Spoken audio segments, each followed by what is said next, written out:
दोस्तों, भारतीय reserve bank ने पेटीएम पेमेंट्स बैंक लिमिटेड पर बड़ी कार्रवाई की है, जिसके तहत अब पेटीएम बैंक नए ग्राहकों को नहीं जोड़ पाएगा।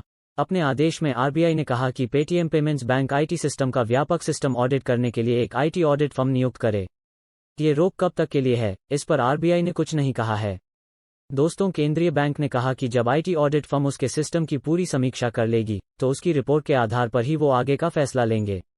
तब तक पेटीएम पेमेंट्स बैंक किसी नए ग्राहक को नहीं जोड़ेगा।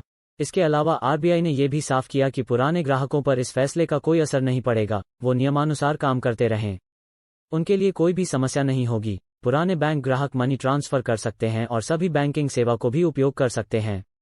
आईटी ऑडिट का क्या है मतलब? दोस्तों, आईटी ऑडिट का मतलब है कि एक टीम पेटीएम पेमेंट्स बैंक के सिस्टम की जांच करेगी, साथ ही यह पता लगाने की कोशिश करेगी कि उनका सिस्टम या सॉफ्टवेयर कितने ग्राहकों का बोझ उठाने में सक्षम है। इसके अलावा उसमें क्या क्या दिक्कत आ रही है। अगर कंपनी ऑडिट में फेल हुई तो उस पर यह रोक बरकरार रहेगी। आरबीआई के अनुसार यह कार्रवाई बैंक में देखी गई कुछ मटेरियल सुपरवाइजरी कंसर्न पर आधारित है। दोस्तों, धारा 35 से रेगुलेटर को किसी भी वित्तीय कंपनी को इस तरह से कार्य करने से प्रतिबंधित करने का अधिकार देती है जो जमाकर्ताओं के हितों के लिए हानिकारक हो।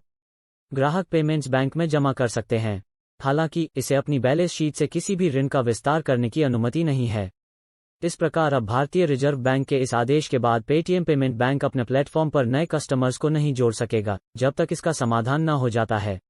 दोस्तों, रिजर्व बैंक ने कहा है कि पेटीएम पेमेंट्स बैंक पर यह रोक सुपरविजन से जुड़ी चिंताएं सामने आने के बाद लगाई गई है। इसके साथ ही रिजर्व बैंक ने पेटीएम पेमेंट्स बैंक को अपने पूरे आईटी सिस्टम का ऑडिट करने को कहा है। पेटीएम पेमेंट्स बैंक को पिछले साल ही रिजर्व बैंक से अनुमति मिली थी, शेड्यूल बैंक का दर्जा हासिल हुआ था।